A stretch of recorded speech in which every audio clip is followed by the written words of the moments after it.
अब आपको देश में उत्सव, उमंग और उल्लास की तस्वीरें दिखाते हैं।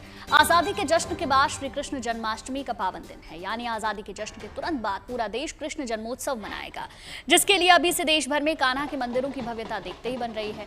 16 अगस्त को कृष्ण जन्माष्टमी है, जिसकी रौनक दिल्ली, मथुरा, वृंदावन से लेकर अयोध्या तक देखने को मिल रही है।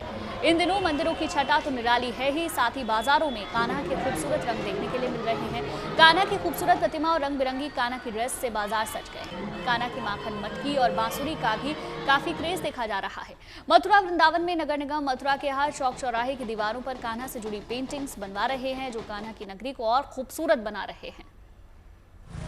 वहीं जम्मू कश्मीर के उधमपुर में शोभा यात्रा निकाली गई, जिसमें भारी संख्या में श्रद्धालुओं ने हिस्सा लिया।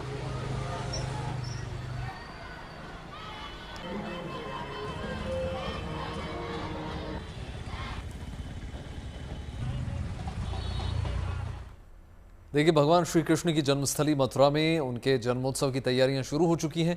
कान्हा का जन्मोत्सव ब्रजमंडल में 16 अगस्त को मनाया जाएगा। जन्माष्टमी को लेकर मंदिरों में खास सजावट की जा रही है। साथ ही साथ देखिए, मंदिर में रंग बिरंगी रोशनी की गई है। वहीं पर सड़कों पर भी सजावट की तैयारियां तमाम हैं। नगर निगम मथुरा वृंदावन द्वार मथुरा के हर चौक चौराहे पर भगवान श्री कृष्ण जन्म स्थान के रास्ते से जुड़ा हुआ है और वहां पर दीवारों पर तमाम पेंटिंग्स बनाई जा रही हैं, सुंदर कलाकृतियां बनाई जा रही हैं। तस्वीरें देखिए किस प्रकार से तैयार हो रही है ब्रजभूमि।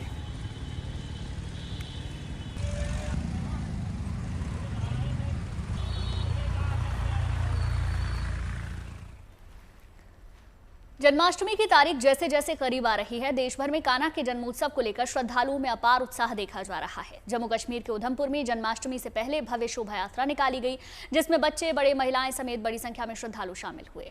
शोभा यात्रा में भगवान कृष्ण की लीलाओं का भी मंचन किया गया, जहां कलाकारों की शानदार परफॉर्मेंस ने लोगों का दिल जीत लिया।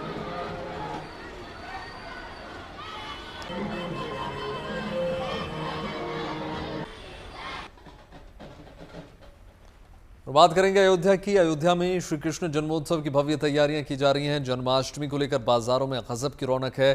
मंदिरों की सजावट के लिए भगवान श्री कृष्ण के वस्त्र, बांसुरी, मोरपंख वाले मुकुट और पूजा की सामग्री से बाजार पटे पड़े हैं। वहीं श्री कृष्ण के जन्मोत्सव को लेकर भक्तों में विशेष उत्साह देखने को मिल रहा है। लोग अपने बच्चों को भगवान श्री कृष्ण के रूप में सजाने के लिए दुकानों पर जुटे हुए हैं। बच्चों के लिए भगवान के रूप और रंग से मेल खाते वस्त्र, मोरपंख और आकर्षक मुकुट खरीदारी जो है उनकी वो लगातार जारी है। और बाजारों की ये तस्वीरें देखिए।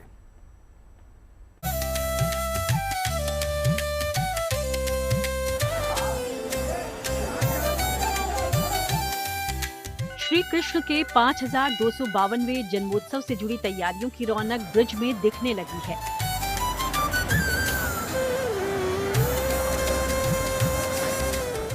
रंग बिरंगी लाइट से मंदिर रोशन हो उठे हैं।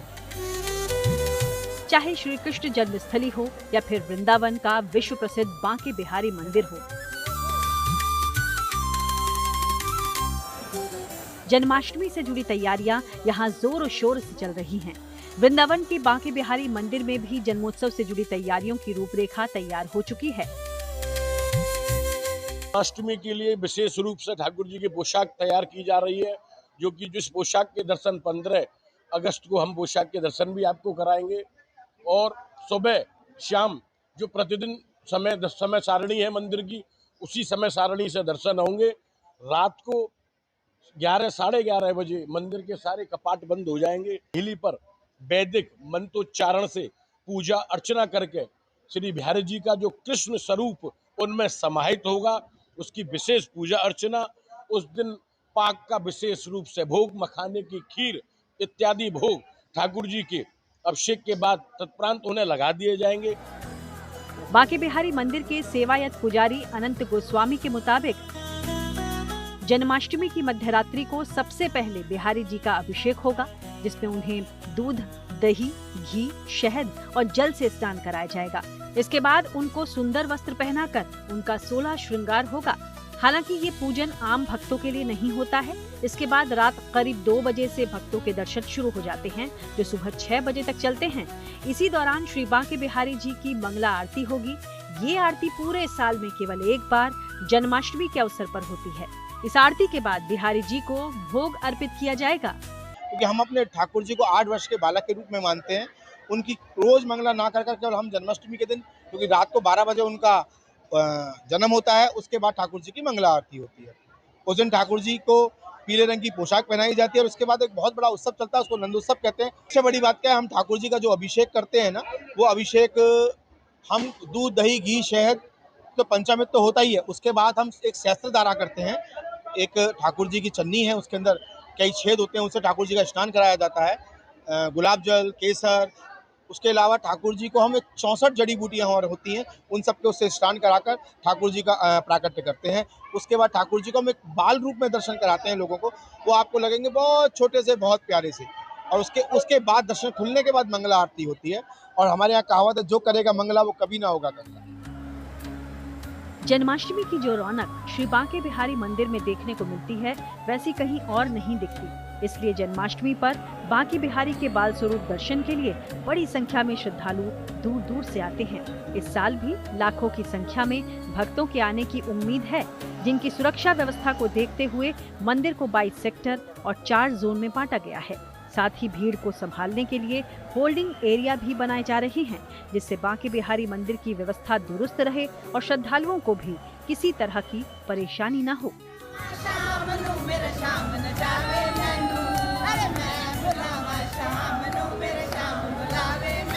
अपने बच्चे का बर्थडे बनाते हैं, उससे भी कहीं बढ़कर हम कृष्ण जी का बर्थडे बनाते हैं घर पे। और पूरे साल वेट होता है कि कब जन्माष्टमी का उत्सव आएगा और हम बहुत धूमधाम से बनाएंगे।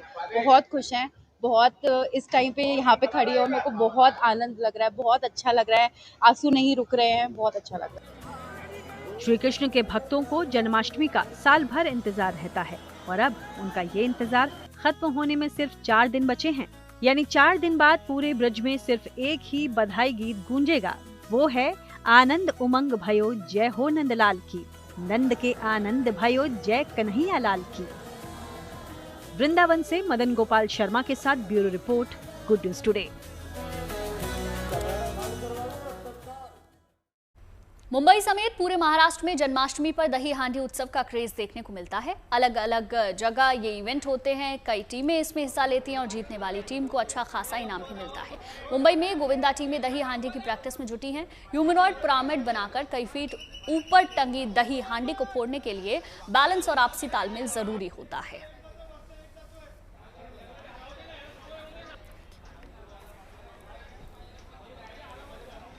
देखिए तस्वीरें हम आपको दिखा रहे हैं मुंबई से, किस तरीके से दही हांडी उत्सव की तैयारियां की जा रही हैं, पिरामिड बनाने की प्रैक्टिस की जा रही है। ये आप इन तस्वीरों में देख सकते हैं। गोविंदा के ऊपर एक चढ़कर पिरामिड बनाते हैं और दही हांडी को फोड़ते हैं। इस तरीके से जन्माष्टमी का उत्सव मुंबई महाराष्ट्र में पूरे में मनाया जाता है और उसी की तैयारियों की कुछ तस्वीरें आपकी टेलीविजन स्क्रीन पर है। 1995 से हम लोग कर रहे हैं गोविंदा, 30 साल हो गए हम लोग के गोविंदा के लिए। अभी लड़के लोग सब जम मिल के यहाँ पे हम लोग 6 तर का प्रैक्टिस कर रहे हैं। इस साल लड़के लोग का यही ख्वाहिश है कि इस साल 7 तर का भी प्रैक्टिस करेंगे। लड़के लोग जोश में हम लोग यहाँ पे प्रैक्टिस कर रहे हैं, सब लोग जम के। हमारी संस्कृति बढ़ाने के लिए हम लोग ये सब करते हैं। 6 थर 7 थर, वो थर मेन चीज़ नहीं है। मेन चीज़ है कि हम लोग जब भी हमारे सब आदमी एक दूसरे को सहायता करते हैं ऊपर चढ़ने के लिए, वही हमारे लिए एक अच्छा मैसेज हम लोग देते हैं सबके लिए कि हम सब लोग हम हर एक आदमी को ऐसे ही ऊपर चढ़ने के लिए अपना कंधा देना चाहिए, अपना हाथ देना चाहिए।